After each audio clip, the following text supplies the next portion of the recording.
everybody. Welcome to this week's episode of News for Normies. I am Millennial Meditations, your host, bringing you a week's worth of news in a relatively short time frame. So if you enjoy this content, make sure you hit that like button, subscribe, share with your normie friends, especially those who care more about football than what's going on in the country, and stay subscribed to all the socials down below.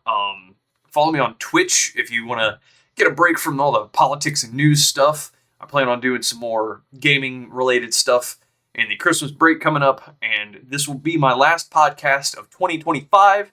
That is, unless something absolutely major happens. So I will more than likely pick back up with this come the new year.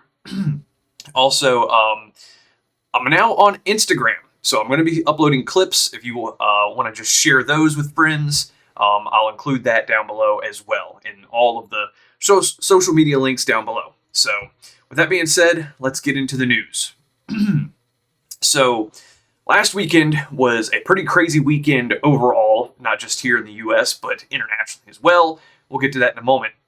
However, a shooting happened at Brown University that killed 2 people and injured 9 more. One of the people that was killed was a woman named Ella Cook, who was the vice president of the College Republicans at Brown University. The shooter was later identified as Claudio Manuel Neves Valente, who was found dead on Thursday. I'm assuming he took his own life.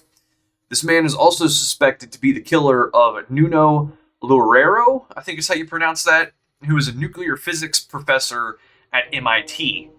Now, it is unclear at the time why Valente committed these murders. However, from what I was reading online, he used to be a student at Brown University in like the early 2000s. So why he did this, 20 years later is still unclear.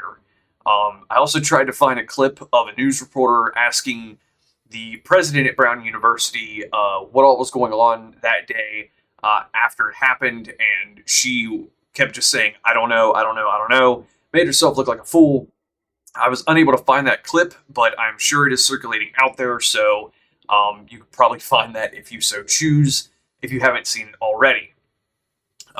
Also, in my opinion, she probably needs to be fired.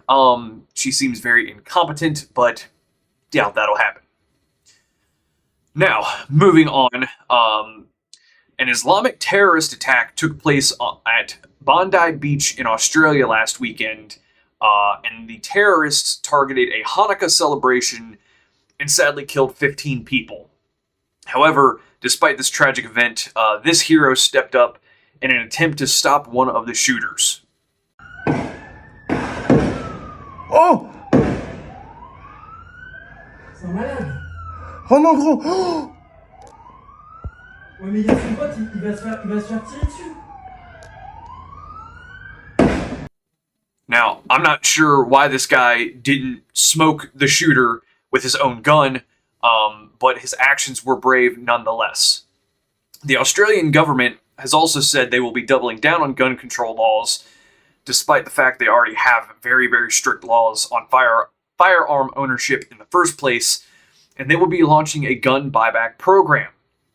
Now, if you don't know what this is, a gun buyback program is where people in a lot of countries have to turn in their guns to the police, and they will receive a prepaid credit card for their gun. Here in the United States, they are almost always volunteer based, meaning you don't have to, but internationally, it's almost you have to. Otherwise, you'll go to jail. Also,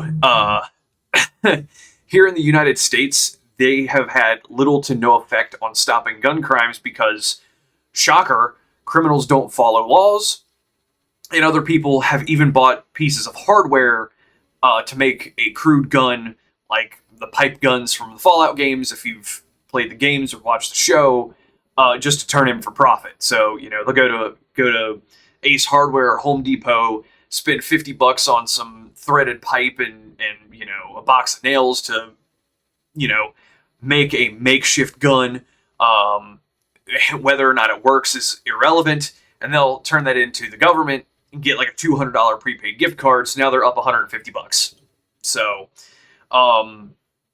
also, just to be perfectly clear, The guy who wrestled the gun away from the shooter is named Ahmed El Ahmad and is also reportedly Muslim, just like the two terrorists who shot up that place. I'm not sure how devout he is, but just because he attempted to stop this attack doesn't negate all of the history that Islam has shown us over the centuries. According to the Brave browser AI search, now take this with a grain of salt, these numbers may not be exactly accurate, but the point still remains.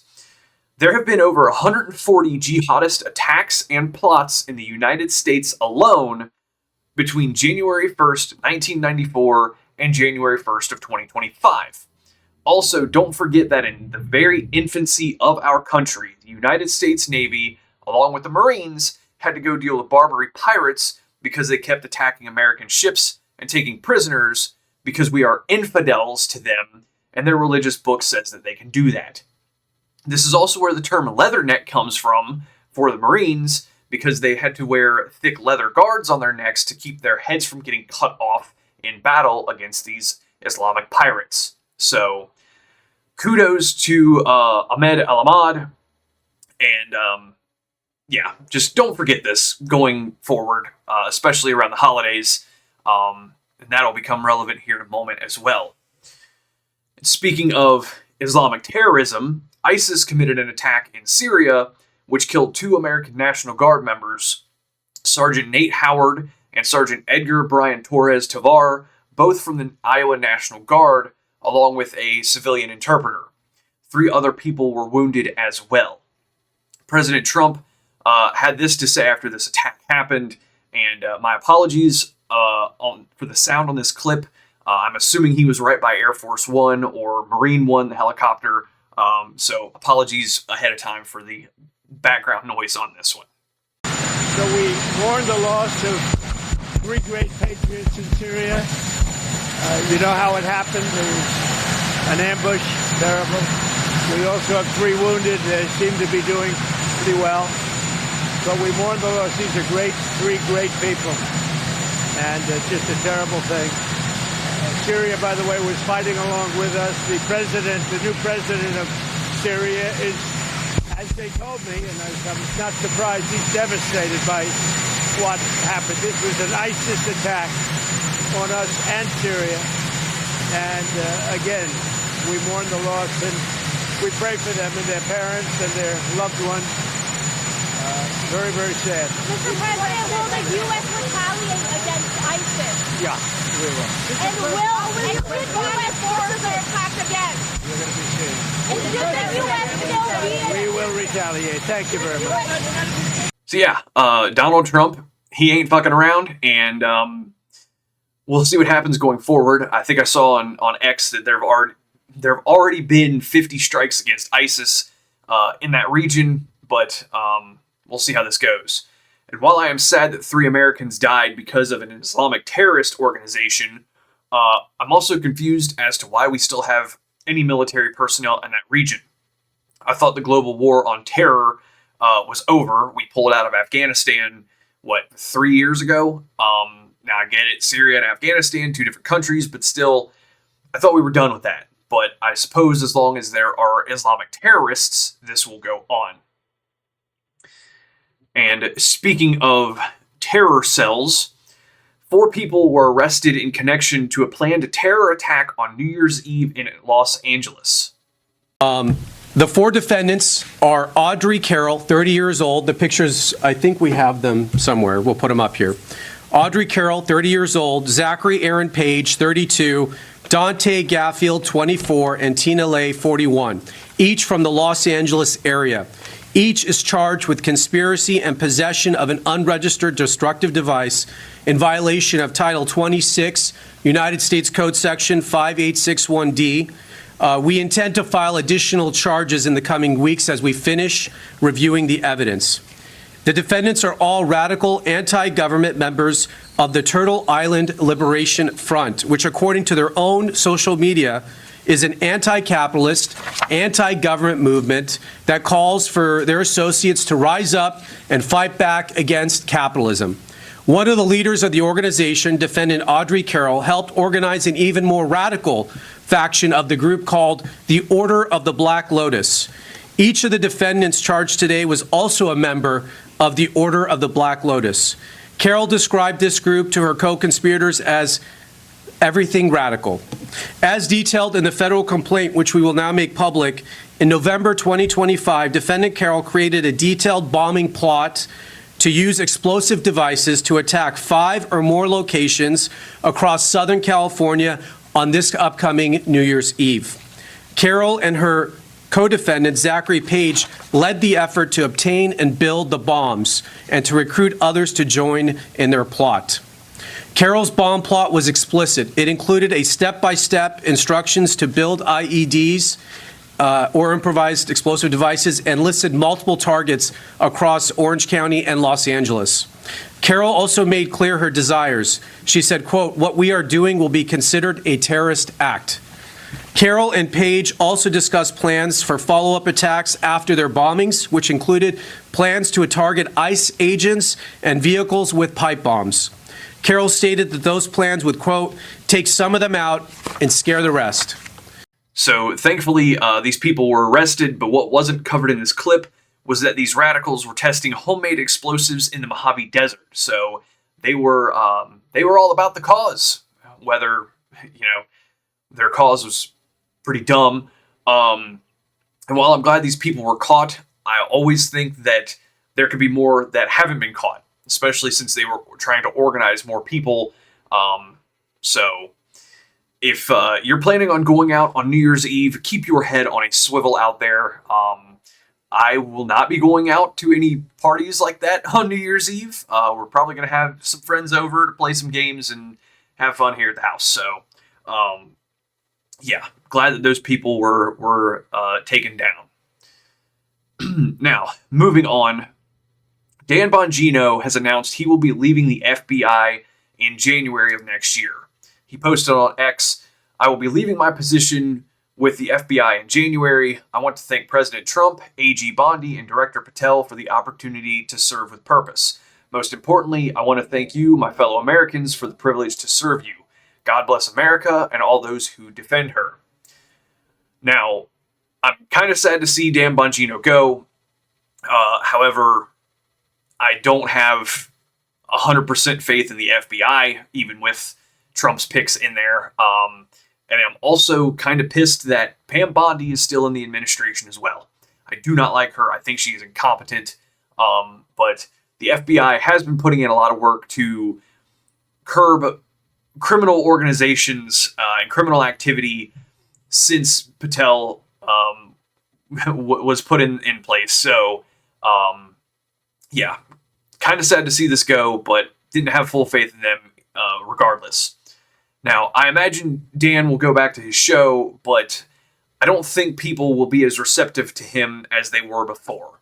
The Epstein debacle will be the biggest problem Bongino will have to overcome once he comes back to his show. And once Dan Bongino leaves, the FBI co-deputy director Andrew Bailey will more than likely fill the role full-time of deputy director. If you don't remember, Andrew Bailey was hired as co-deputy director of the FBI in September, and he was the Attorney General of Missouri before taking that position. Bailey did a phenomenal job in Missouri and will hopefully do the same kind of work in the FBI as well.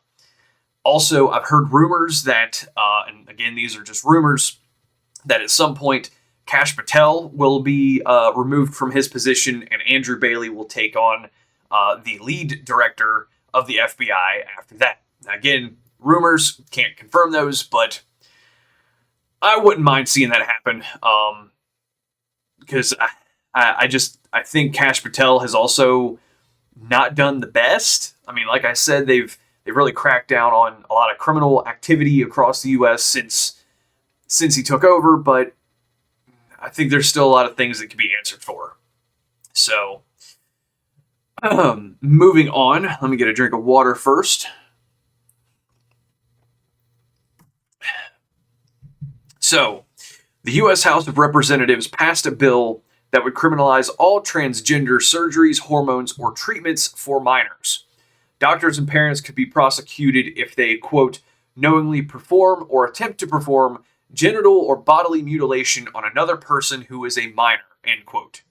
Now, this is a good bill to pass. I think that children should be left alone to just be kids and grow up.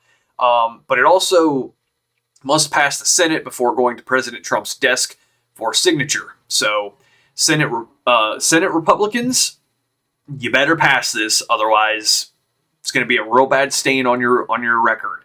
Especially for you, Senator Bernie Moreno, who I voted for. If you happen to be watching this, eyes are on you, bud. So let's get this passed. Now, I don't think this is a controversial issue. As I just stated, kids should just be left alone to be kids and grow up. Then when you're an adult, do what you want with yourself. But I can already hear the blue hair screaming about transphobia and whatnot, like Representative Sarah McBride, also known as Tim McBride by, his birth certificate. I get it's hard to understand what it feels like to be trans. I get that it is hard to understand what it feels like to be me. I get that it's hard to understand this care and understand the need for it.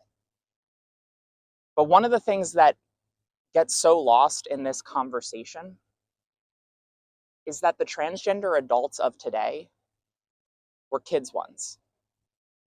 I was a kid once. I didn't have the courage to come out until I was 21. But it's a fact I have known about myself for my entire life. I didn't have the courage to come out until I was 21, and that means 21 years of pain. 21 years of unwavering homesickness that only went away when I was able to get the care that I needed. And my biggest regret in life is that I never had a childhood without that pain. I marvel at the courage of transgender young people today who are sharing themselves with their families and this world, despite the toxicity and the hate that too often emanates from the building behind me and from politicians within it. All any of us want is to live a life of purpose and happiness and wholeness. None of us know how long we have. None of us know how much time we have on this planet. It is already hard enough to raise a family. It is already hard enough to be a kid, and government should not make it harder. Yeah, so I believe that clip came out before this bill passed, but the point still remains.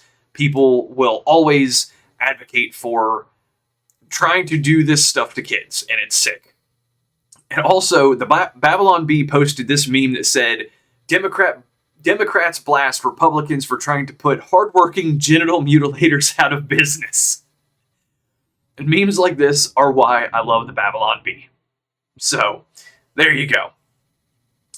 Speaking of bills in D.C., Senator Mike Lee has introduced the Cartel Mark and Reprisal Reauthorization Act, which would allow the president to issue people a letter of marque on cartel members, basically allowing people the right to go after drug cartels in the Caribbean.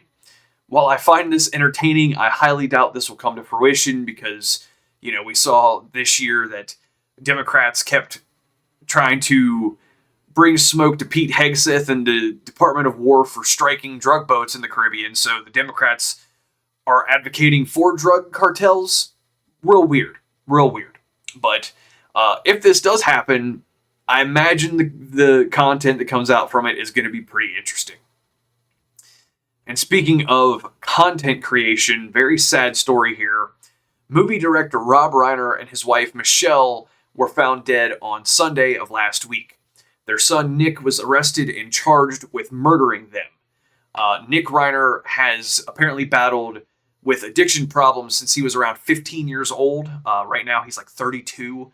So it would not shock me if he was on drugs when he killed his parents.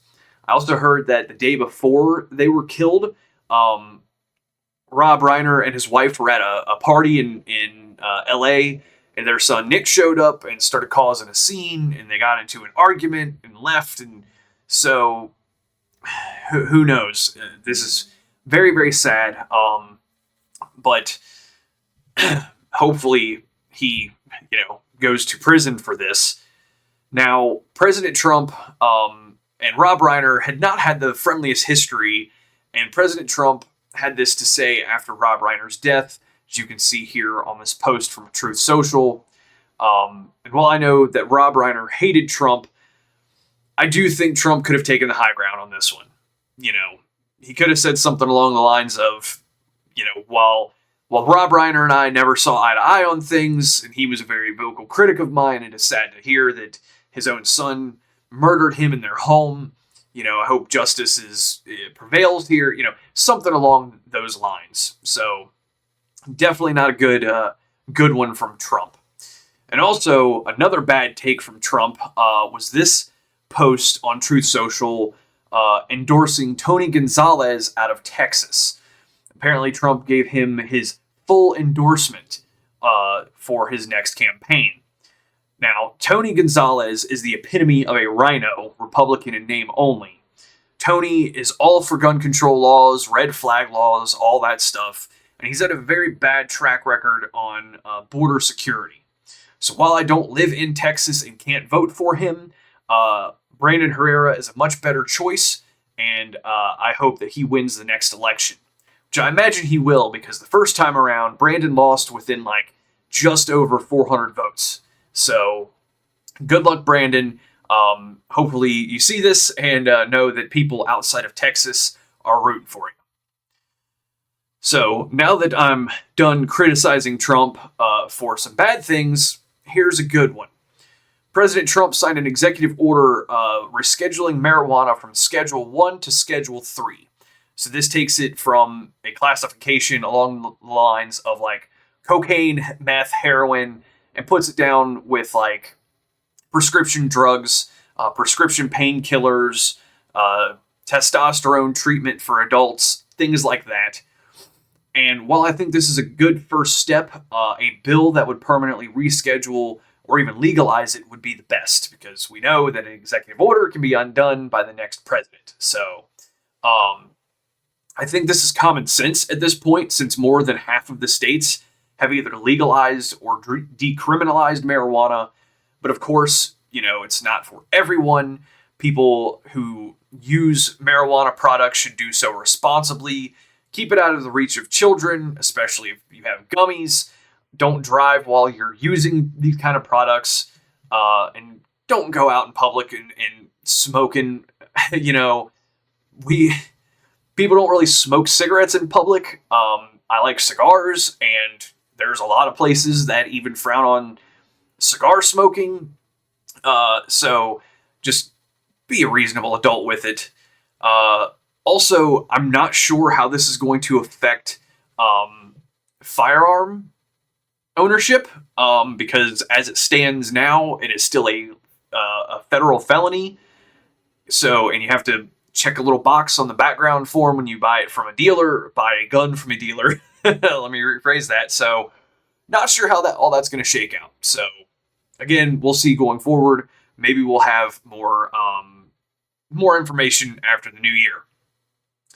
Now, speaking of Donald Trump, apparently Donald Trump had a plan cooked up to eventually make Charlie Kirk vice president of the United States. This came out just yesterday as I record this, so I imagine more details will come out going forward. But essentially, from what I gathered, Trump was going to nominate J.D. Vance for the 2028 election, have Charlie Kirk as J.D. Vance's vice president. Then Vance would be president for 2 terms, and then Charlie Kirk would win after that. So, again, just heard about this yesterday. I'm sure that more about this will come out, but sadly, that can't happen now since Charlie was murdered earlier this year. So, very sad, but interesting train of thought, if you ask me. And speaking of Charlie Kirk, Candace Owens and Erika Kirk had a private meeting on Monday, December 15th, to discuss TPUSA and the death of Charlie Kirk. And Candace verified this by this post on X. So, I'm not just coming up with stuff out of thin air.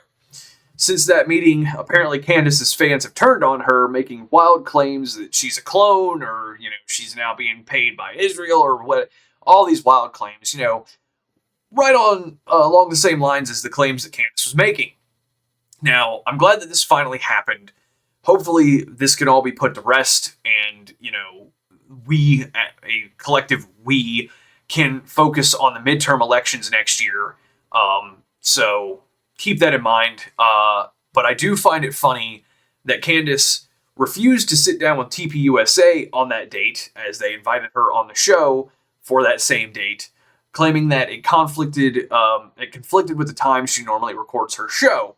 So apparently Candace can carve out an entire day and plan a 4.5-hour meeting with Erika, but can't give anyone else that kind of time. So this just shows you that Candace is a grifter.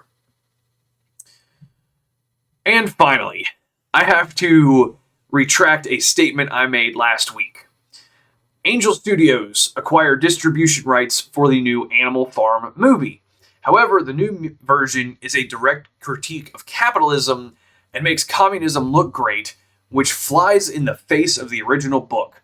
George Orwell is rolling over in his grave right now. It seems like most of the world leaders read books like 1984, Animal Farm, and Fahrenheit 451 and thought, hey, that sounds like a good idea, and used it as an instruction manual instead of a warning sign. And I know I advocated for Angel Studios last week, but now I retract that statement fully until they drop this movie. As long as Angel Studios keeps this movie, they are no better than Netflix or Disney. In fact, I would say they are probably worse because they seem to be a wolf in sheep's clothing. So that's all I've got for this week. Last podcast of the year. Make sure you're subscribed. Share with some normies in your life. Follow me on all the socials. And take care and be safe out there, especially on New Year's Eve. Keep your head on a swivel. It's good to be a little bit paranoid and not just go along with the motions. So with that being said, I hope you all have a Merry Christmas. Take care, and I will see you in the new year.